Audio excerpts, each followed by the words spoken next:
Yo les gons, c'est Valoutre et bienvenue pour ce premier épisode de Trésor en or version à l'inconnu. Un site m'a été fourni aléatoirement depuis ma base de données trésorenor.fr et ce site, c'est une base de lancement qui n'aurait jamais servi et qui fut construite par les Allemands lors de la campagne de 1943 pour bombarder Londres. Ce site se trouverait sur un bois qui s'appelle le bois des 8 rues. Dans ce bois se trouveraient des bâtiments très bien conservés et on va les découvrir ensemble.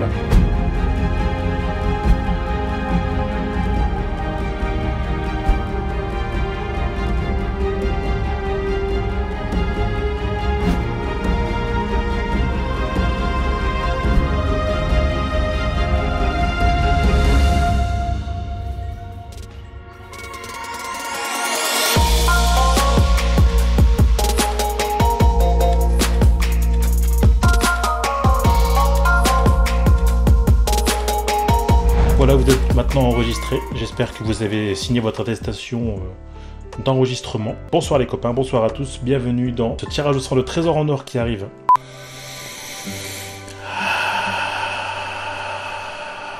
Pierre Dureuse, nous passons à l'ouverture de la capsule. Oh merde.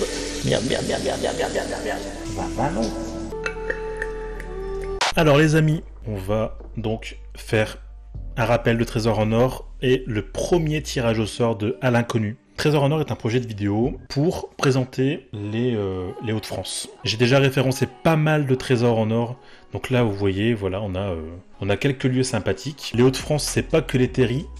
Il y en a, c'est pas que les corons, il y en a aussi. Il y a plein de lieux partout. Il y a de quoi s'amuser. Vraiment, il y a de quoi s'amuser. Pour pimenter un petit peu ça, je vais faire des tirages au sort de lieux et je vais m'y rendre demain sur un lieu que je ne connais pas encore. Parmi, donc, dans les Hauts-de-France, 590. Voilà. Je n'ai pas le droit de m'aider de GPS, de carte, c'est la bite et le couteau. Donc, les amis, demain, je me rends dans le Nord. Allez, on va commencer simple. Dans le Nord. Et on lance la roulette.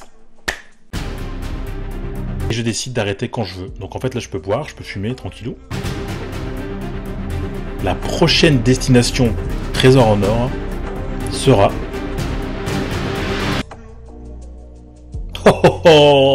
La base de lancement des V1, je pense que c'est du côté d'Hazebrouck. Ça va être génial. Donc on va découvrir ensemble le lieu à visiter. Donc en plein milieu du bois, un site légendaire de la Seconde Guerre mondiale reste muet. Le site de lancement des V1 est là encore présent avec ses abris de stockage, ses bombardements, son bunker de tir, ses abris et ses stations. Tout y est, même la lampe de rancement. Détectées avant leur achèvement, les constructions ont été les cibles des bombardements britanniques et américains dans le cadre de l'opération Crossbow. Aucun missile V1 n'a jamais été lancé depuis cette base. Oh, c'est trop intéressant. Donc on va pouvoir visiter ça demain. On voit que c'est entre Morbecque, Hazebrouck, dans un coin que je ne connais pas. Bah écoutez, moi la session elle m'a l'air bien. On va essayer ça demain. Bah c'est bien, ma foi.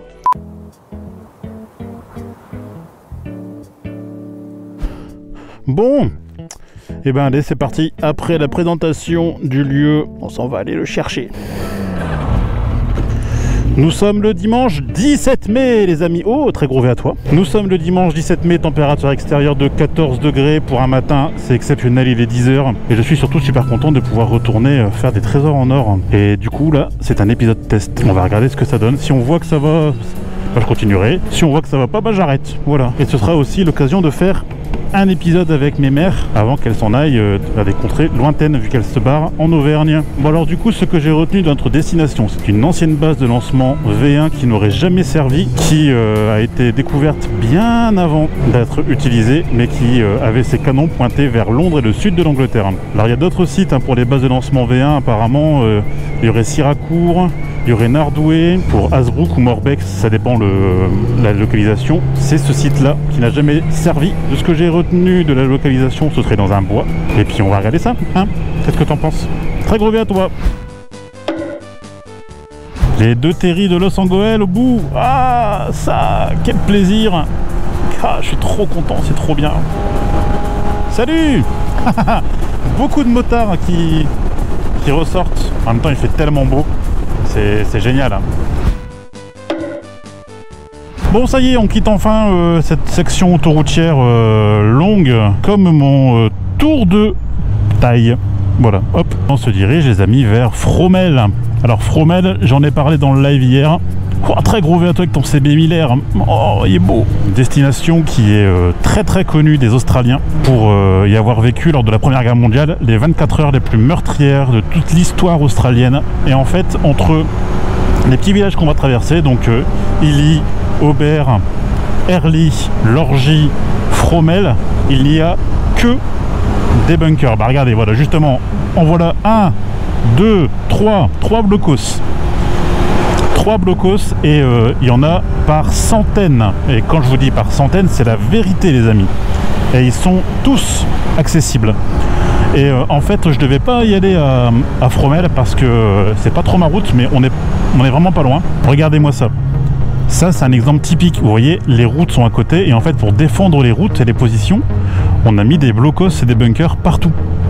Donc t'en as un là, regarde, t'en as encore là, enfin t'en as partout, partout. Ah, le voilà, le fameux bunker maison. On va s'arrêter pour que je vous montre un petit peu et après on reprend le fil de la vidéo. J'adore vous montrer ces coins là. Donc là ici les amis, alors on le verra pas bien forcément à l'image. Nous avons ce qu'on appelle un bunker maison, c'est un bunker qui a été fait sur 2 étages. Là on a encore un poste ici, là dans les champs, on a encore un plus loin là-bas. Et là ici, voilà, je reste pas longtemps. Donc on a là, premier étage ici en bas avec le poste de défense et là un poste d'artillerie en haut en forme de maison. Et je peux vous dire que les défenses aériennes, eh ben, elles y ont vu que du feu, ce genre de choses. Et la végétation a forcément pris le dessus, mais ça c'est l'un des ouvrages typiques de la crête d'Aubert. Et il y en a des dizaines comme ça, vraiment. Je repars parce que là en fait je dis n'importe quoi. Là on est sur sur ce que j'appelle un itinéraire de charme hein, parce qu'on est vraiment sur du pas prévu. J'espère que ça vous plaît quand même ces petits détours. Et nous voici, voilà devant le lieu que je voulais vous présenter. J'ai parlé en live de ce lieu un petit peu. C'est le mémorial de la bataille de Fromelles avec les blocos. Ce lieu est dingue, ce lieu est vraiment dingue. Alors j'aurais pas le temps de vous le présenter comme ça directement parce qu'il y aurait des dizaines et des dizaines de choses à dire. Mais ce lieu est magique, vraiment ce lieu est magique. Si vous avez l'occasion de visiter les web, d'aller sur l'île et si vous voulez découvrir des lieux de mémoire, n'hésitez pas, vraiment, n'hésitez pas à vous rendre ici. On arrive au Nouveau Monde à la Gorgue. Ah putain, du côté de Béthune. C'est non. On dirait un géoguesseur en temps réel. C'est trop bien. On arrive d'un nord. On a fini le pot de coller et on arrive dans le nord. Bon, bah donc ça veut dire qu'on est déjà bien parti. J'ai toujours pas vu une seule fois la direction Hazebrouck. Je sais qu'on s'approche d'Armentières. Armentières est à l'est d'Hazebrouck. Donc techniquement, il faudrait que je tourne à gauche par moment. On va essayer d'aller voir un petit peu du côté de là. Il va déjà être 11h. Bordel, je suis pas encore arrivé. Hein. Bon, bah donc on va remonter du côté des terres. Hop, allez. C'est vraiment joli comme petit bled. Hein. C'est beau ça comme Beffroi. Enfin, Beffroi église. Oh, voilà la bonne direction. La direction Hazebrouck. On y est les gens. Là, on arrive, je pense, sur une longue ligne droite qui va jusqu'à Hazebrouck. Ça va être très chiant, donc on va couper. 17 km de ligne droite? Non mais ça va pas le faire hein. non, moi je veux des virolos hein. La belle petite voiture, hein. Magnifique. Voilà, on est sur la bonne route hein. Oh, des lignes droites comme ça c'est chiant. Et c'est joli, ça fait voir du paysage, c'est quand même joli hein. Oh, je me fais chier hein. Ce premier épisode de Trésor en Or, oh, je ne sais combien de kilomètres de ligne droite là. C'est beau en tout cas, la forêt et tout là, c'est magnifique. Nous sommes dans le petit village de la Motte au Bois qui est dans la forêt de Nieppe. C'est super joli. Ah bah voilà, la Motte au Bois, commune de Morbec. Bah donc c'est qu'on n'est pas loin. Ok, bon choix tactique monsieur Valoutre, très très bon choix. On n'était pas du tout dans la bonne direction quoi, parce que Morbec c'est au sud par rapport au trajet. Donc ok, bah donc c'est là qu'on arrive en mode recherche. Donc, du coup je sais qu'il faut... Salut. Trop bien les enfants qui adorent les motos, c'est génial. Alors maintenant la question se pose de savoir est-ce que c'était avant Morbec ou est-ce que c'est après Morbec. Bon bah il me semble qu'on n'est pas trop mal. Morbec, le parc, les 8 rues. Donc on doit pas être trop loin de notre destination. Donc Hazebrouck, Merville, Esther, Morbec, Ça sent bon ça. J'ai le flair.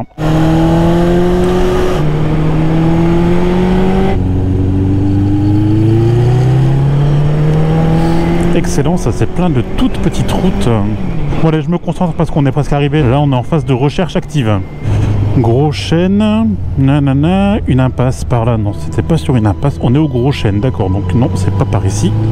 Je sais pas pourquoi, je sens que c'est là. Par là, tu vois. Il y a un petit bois là-bas qui traîne. Et c'est un non! Où est-il? Où se cache-t-il? Je ne sais pas. Alors, Vallon-Capelle, maison de retraite, la base des éclaireurs, la moto bois, le parc, la fontaine Saint-Firmin, non. R sur la Lys, Béthune, non. Ah, 8 rues, d'accord. Vallon-Capelle, ah bah oui d'accord, c'est cette route-là. Donc en fait c'est après Morbec, je pensais que c'était avant. Eh ben il n'y a plus qu'à. Forêt de Manuel de Nep, canton des 8 rues. Yes! On y est les amis. Bah voilà, les amis, on y est. Site de lancement des V1, canton des 8 rues. Excellent, nous y sommes. Et ben on va aller faire un petit tour dans le bois. Et on va aller regarder ça ensemble. On va passer en mode trésor en or. À partir de 1942, l'armée de tir allemande, la Luftwaffe, développe un avion sans pilote, une bombe volante, un missile sol-sol. L'engin a été baptisé V1. Pour tirer ces bombes volantes, les Allemands entreprennent, au printemps 43, la construction en France de 4 grands bunkers et de 96 bases. Le site du Bois des 8 rues est l'une de ces dernières.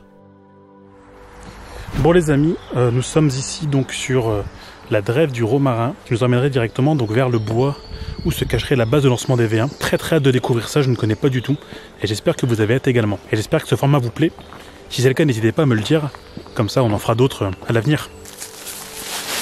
En fait, j'ai levé pas la tête, je sais pas si vous le verrez, mais là en fait on a un énorme trou, un trou d'obus, parce qu'il faut savoir qu'en fait le site a été bombardé. Alors hop, il fallait qu'il soit hors d'état de nuire très rapidement. Impressionnant, l'une des premières installations du Bois des 8 rues, un vieux hangar. Je me demande ce qu'on stockait là. La forme particulière des 3 grands bâtiments de stockage, vus depuis le ciel, a conduit les Britanniques à les dénommer des sites en ski.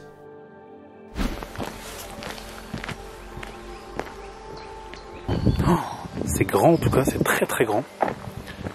Et ça va très très loin. Et tu vois juste derrière toi là, dans le bois, tu as des trous d'obus partout. Là tu vois, t'en as un juste là, magnifique. On va peut-être essayer de voir un petit peu ce que c'est comme bâtiment. Un énorme tunnel en fait, qui à mon avis devait servir à stocker les missiles. C'est vraiment impressionnant.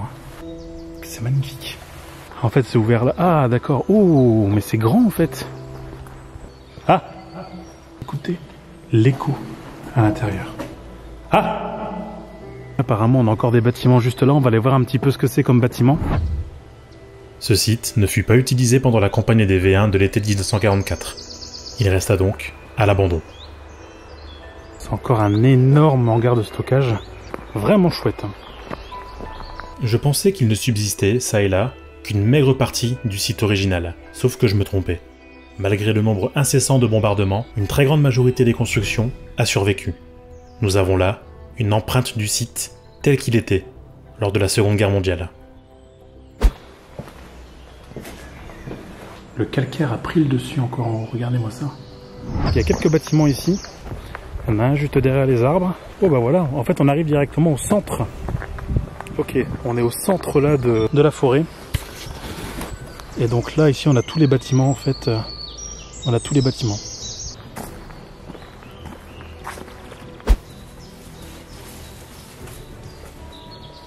Donc là on est, je pense, dans un bâtiment de garnison. Peut-être un abri qui est encore en plutôt bon état ma foi. Je pensais vraiment pas qu'il y avait ce genre de choses dans le coin. Et autant de bâtiments surtout, c'est ouf. Dans la forêt, là-bas, ça se perd. Il devait y avoir tellement de tumulte là-dedans. Je n'imagine même pas. Un petit blocos. Je sais pas s'il y a une entrée. Et par là, je crois qu'il n'y a rien. Par contre, le calme, c'est impressionnant. Hein.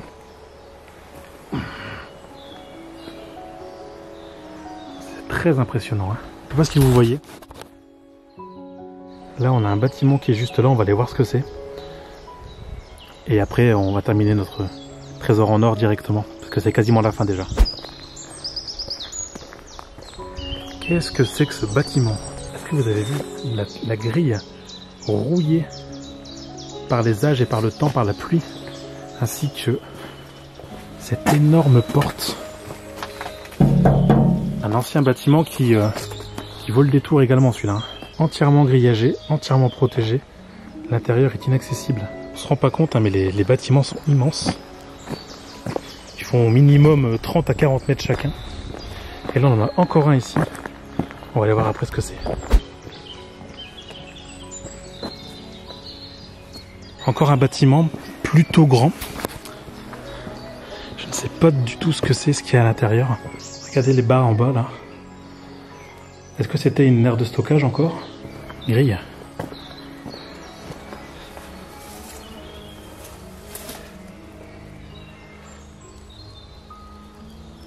Et nous arrivons les amis, nous arrivons au dernier lieu de notre balade les amis.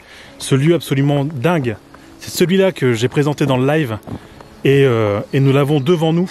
Regardez-moi ça.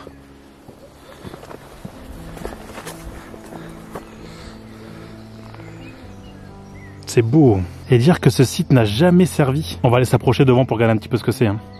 On n'y croira pas comme ça, peut-être que l'image aplatit vraiment le champ de vision, mais c'est très très grand. Hein. La base doit mesurer au moins 30 mètres.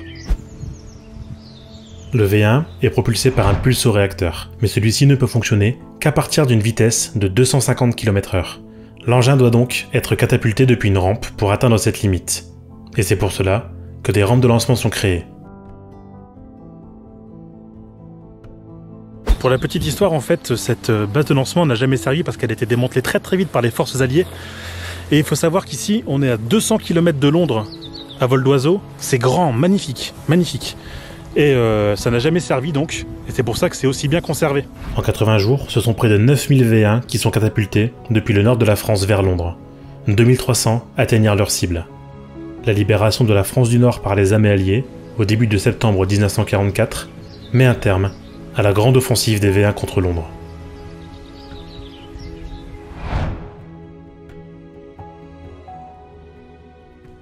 Eh ben merci à tous d'avoir suivi cet épisode de Trésor en or à l'inconnu. C'était une première pour moi, j'espère qu'elle vous a plu. Moi en tout cas, ça m'a fait extrêmement plaisir de partager tout ça avec vous. J'espère que ce site impressionnant pour moi l'est également pour vous. Ce site incroyable, perdu en forêt à quelques kilomètres des Monts des Flandres, m'a laissé sans voix. C'est impressionnant de voir autant de bâtiments aussi bien conservés et si peu connus. Donc si vous passez du côté de Morbecque, pas très loin d'Hazebrouck, n'hésitez pas à vous rendre par ici, il y a des lieux qui valent vraiment le détour. Bien évidemment, si le format vous a plu et si la vidéo vous a plu, n'hésitez pas à laisser un petit pouce bleu des familles, à laisser votre avis en commentaire ou à partager la vidéo. Ce serait extrêmement intéressant pour le référencement et pour faire connaître ma chaîne au-delà du monde de YouTube et du monde de la moto. N'hésitez pas à me suivre aussi sur les réseaux sociaux, je suis présent à peu près partout, Facebook, Twitter, Instagram. D'autres trésors dorment encore et il me tarde de vous les faire découvrir. Quant à moi, je vous retrouve à très bientôt pour de nouvelles vidéos et d'ici là, portez-vous bien. C'était Valoutre, bisous, et à ciao ciao!